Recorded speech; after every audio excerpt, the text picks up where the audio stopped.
Hey everyone, welcome back to the layout once again. If you can tell by the mess on the floor, things are happening on the layout once again. So I don't have too much scenery progress to talk about. Most of this update will just be filling in some of the rolling stock and locomotive acquisitions I've made. I'll try to throw in a fair bit of running, shots of trains running to keep you entertained and to hide my own disappointment in how much has not gotten done on the layout. But it's been far too long and I want to update you on what's going on. So let's take a look at what's happening on the Plains Division. Okay, so really the only scenery thing to talk about is over here in the Bad Rock Canyon scene. You'll see that in the foreground we have all the foam glued in place finally. It more or less looked like this last time, but I had my buddy John out to the layout a few weeks ago and he helped me finally tack all the foam down in the front here. So that's glued in place and finally sitting neatly, which makes it look a bit more presentable. Of course, doesn't matter because eventually it's going to get all covered up with plaster and dirt, grass, all that jazz. But it does look better. The most significant work has happened at the back of the scene and then down there by the bridge, which we'll take a look at as well. So in the background, you'll see I've started to shape up what I think could work as the rocks, the canyon wall of Bad Rock Canyon. And I'll toss up some photos so you have a sense of kind of what I'm going for. Right now I'm shaping them up just with some insulation foam and seeing how far and how well I can do with that, or how far I can go with that, that's what I meant to say, and how well it could possibly look, because I'm not entirely convinced yet. And keep in mind that even these sections that I've done here already are not like final. I was just kind of roughly shaping them in and seeing like what kind of larger structure I could put in place and sort of test out the feel and come to a conclusion then whether or not this is the route I want to go. What you'll also see is that I have a ton of rock castings here. I got some rock casting molds from Scenic Express. They're all Woodland Scenics molds, and these are made out of hydrocal plaster, and I don't know entirely what I'm going to do with them. One of the pieces, you see, I'll just get it. Sorry, we're doing this real time. I've given up on planning videos. So you can imagine that I was kind of hoping to supplement some of the foam carving with some actual hydrocal plaster castings, because I think these are going to look more realistic. The trick will be blending them, so it's not obvious that like, well, here's the hydrocal casting and then it transitions into foam. Like once this is all painted and weathered and there's vegetation and other detrital rock material, my hope is that it'll all blend together and that some of the more angular pieces like you see right here will really be striking to the eye. And obviously where I've cut around the foam, that'll have to be blended in somewhat skillfully so that it's not obvious where the foam and plaster start and begin. So again, we'll see how far I make it with that method. I'm just really trying things out right now because I don't know what the best way to go is. So anyway, that's what's happening here with the canyon wall. Let's move down to the river and take a look at what's going on over there. So as I mentioned, John was out here a few weeks ago. He's the owner of the Union Pacific Cascade subdivision in HO scale. I posted a couple of live streams from his layout a week or two ago as well. So be sure to check out his channel. I'll put those links in my the description to this video. He solely shaped up the scene down here. So I had sort of roughly the blue riverbed foam in place. All of the pink foam slopes on either side, that I hadn't done anything with that. So he's you can take a look here. You'll see how nicely that slopes down towards the river. There's actually quite a bit of elevation change, but I think this is going to be really cool when we get some trees up along the tracks and then some pretty heavy like bushes and then lots of talus rock along the shores of the river here. So this is shaping up quite nicely. And then what will be cool is the riverbank on this side.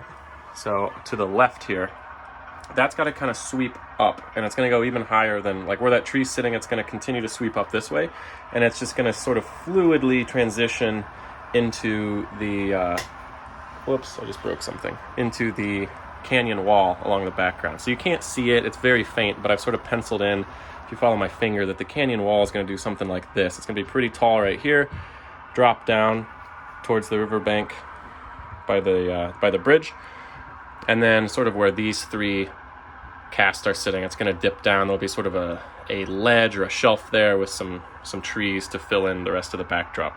So that's all the scenery work that's happened over here, but hopefully it gives you a better sense of the direction that this scene will be going. I've also picked up a couple locomotives. So the first and perhaps more exciting of the two acquisitions is this Scale Trains ES44C4. This does have sound, obviously. You can hear that running right now, so hopefully you can hear my voice over it. And just really well detailed. Couple things I'm disappointed about would be the side cab windows are not tinted. I don't know why, because everything up until this point from Scale Trains have had tinted windows, so that's kind of a weird step back.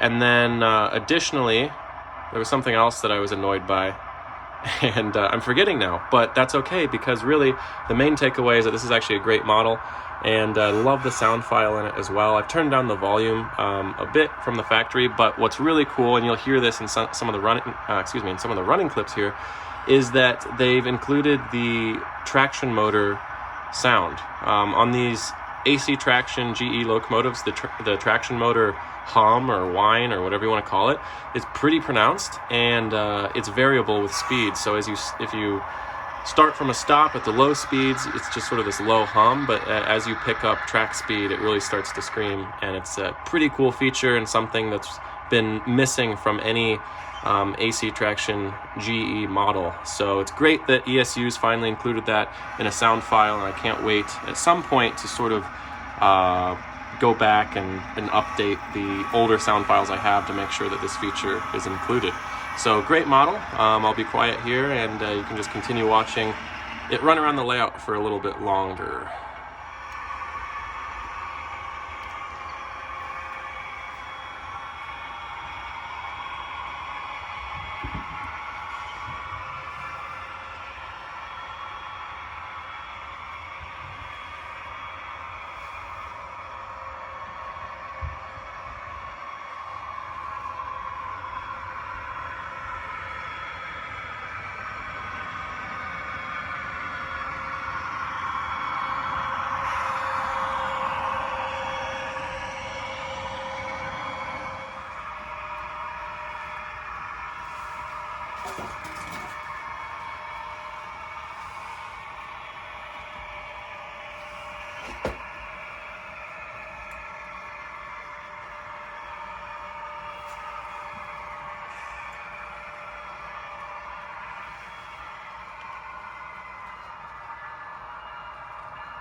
A couple months ago, I also picked up an Intermountain ET44C4 model just because I was curious, and on top of that, the price was right. I think I got this model including shipping for like $175, and it has a Loc Pilot version 5 decoder. So it does not have sound, but it has a brand new LocoPilot decoder, and I really like the new LocoPilot programming. Now all like the motor controls and all those CVs that I like to adjust are an exact copy in terms of how they behave from the Loc Sound decoders, which means that it runs very well with any of my other ESU units. So I'm very excited to have this locomotive. It's fantastically detailed.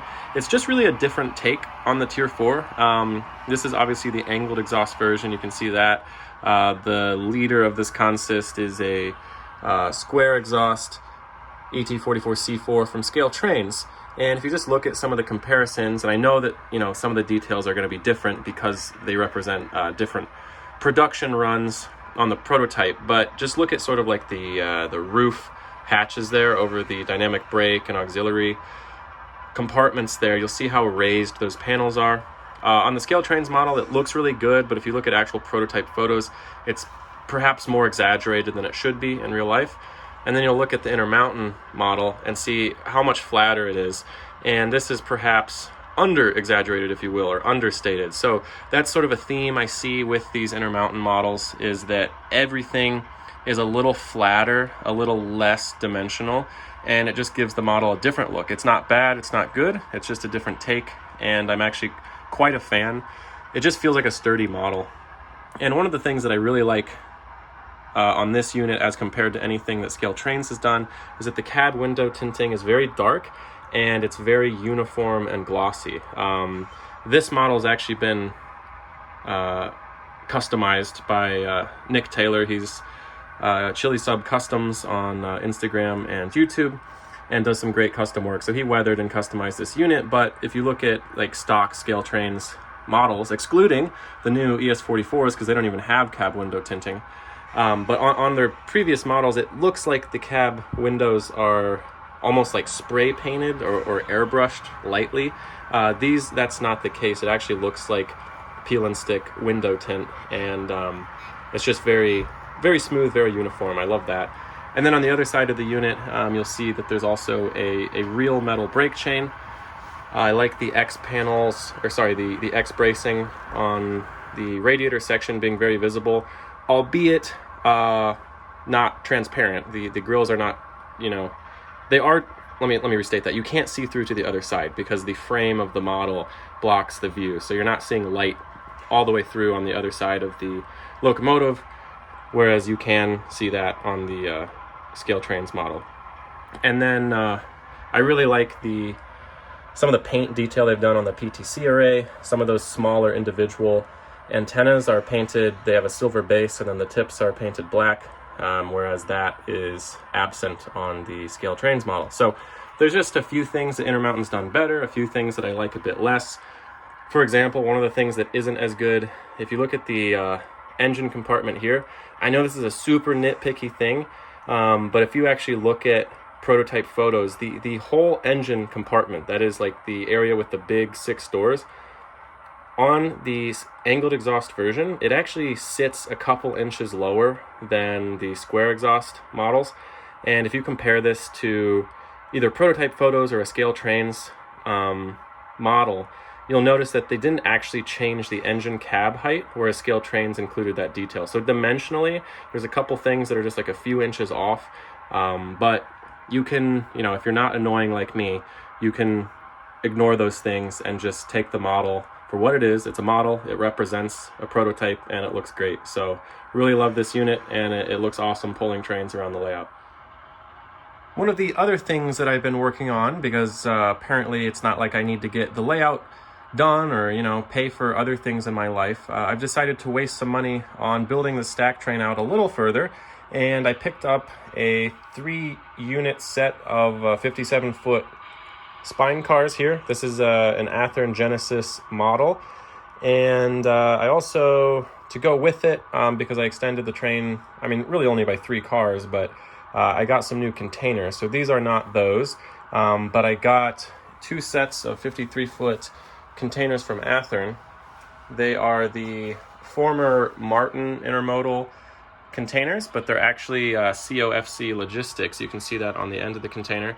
And then I also picked up actual repainted COFC logistics containers. So what I'm kind of going for here is a Q train that you might see on Marias Pass. I've been watching a lot of videos from the line recently, and I've noticed that on most of the Q trains, it's like 80% 53-foot domestic container traffic, but then sort of interspersed in the train, you will have 40-foot or 45-foot international containers. So you'll see if you look down the length of the train that a little further back we get some international container traffic, and then there's this mixture of spine cars, and sometimes it's container on flat car, sometimes it's trailer on flat car. So just really a mixed bag and quite a bit of variety, and I think I'm starting to approach a modern stack train that you might see like literally today on the Highline subdivision. So I'm finally happy with this train, the length of it, and the mix of containers. Well everyone, I think that's all I've got for this time. So as always, thank you so much for watching. Be sure to stay tuned, and I will see you next time.